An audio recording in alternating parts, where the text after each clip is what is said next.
Hello, my friends. Assalamu alaikum.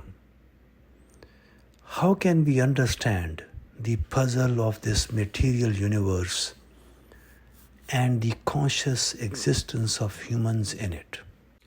My friends, we need to understand two concepts which are very crucial to understand the puzzle of this material universe and the conscious existence of humans in it.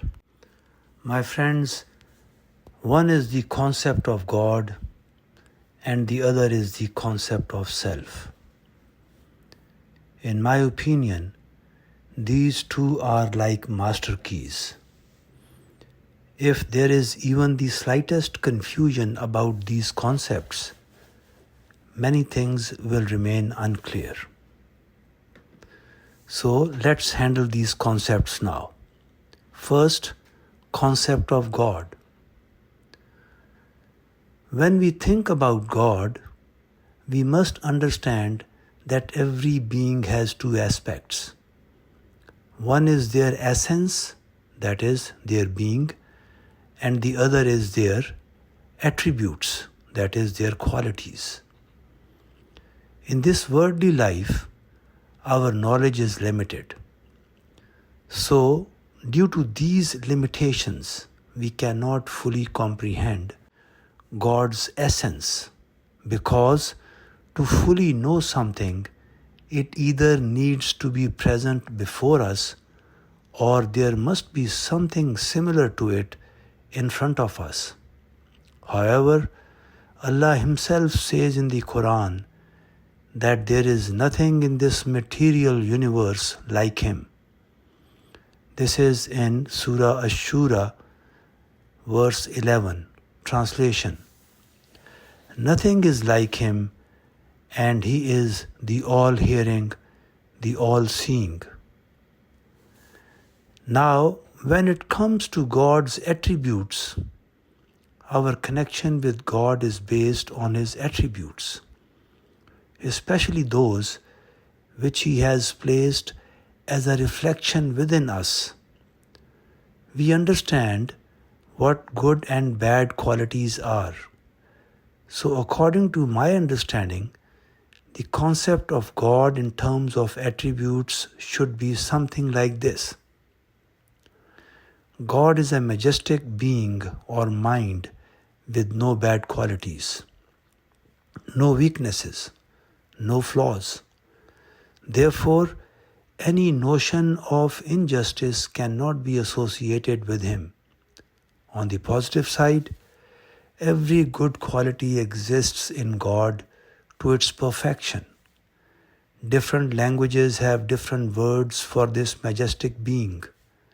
Currently, there are around 7,000 languages spoken in the world, and for this sky god, various terms are used like God, Allah, Ishwar, Dios, Yahweh, Shangdi, etc.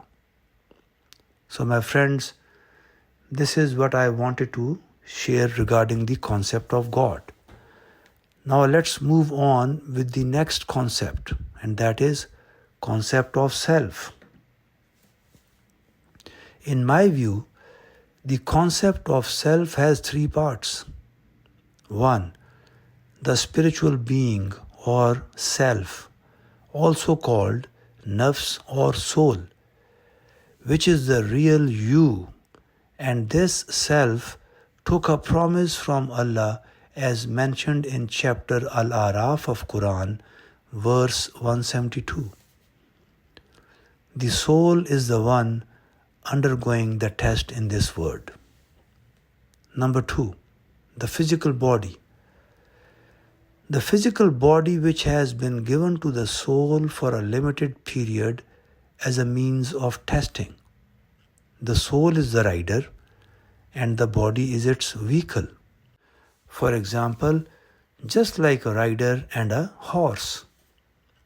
In modern terms, the brain of the body is like a computer, and the soul, that is, the real you, is the computer operator.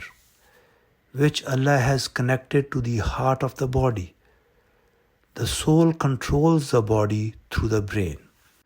And the Quran refers to the brain as Fuad or Af'ida. Number 3.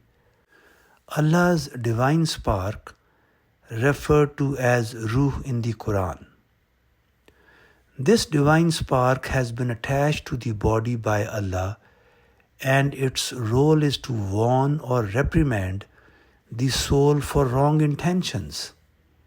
The Quran calls it Nafs al-Lawama, that is, the self-reproaching soul, which we also refer to as conscience. This divine spark is also mentioned at the end of Surah Al-Ahzab, where Allah refers to it as His trust. It is because of this divine spark that angels and jinns were commanded to bow to Adam.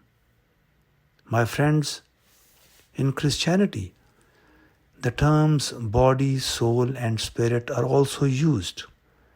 Similarly, in Judaism, they use 3 terms. For the soul, they use nephesh, and for the spirit, they use rosh. Sadly, in our society, this concept has been reduced to just body and soul or spirit. Soul and spirit is usually used synonymously, which has caused a lot of confusion. However, Allama Iqbal, a famous South Asian poet, also had a tripartite concept, which he made clear in his poetry. Let me read the poetry in Urdu first, and then I will read the translation. He says, अगर ना हो तुझे उलझन तो खोल कर कह दूं, वजूदे हज़रत इंसान ना रूह है ना बदन. Translation: If it doesn't confuse you, I can say it openly. The essence of a human being is neither the spirit nor the body.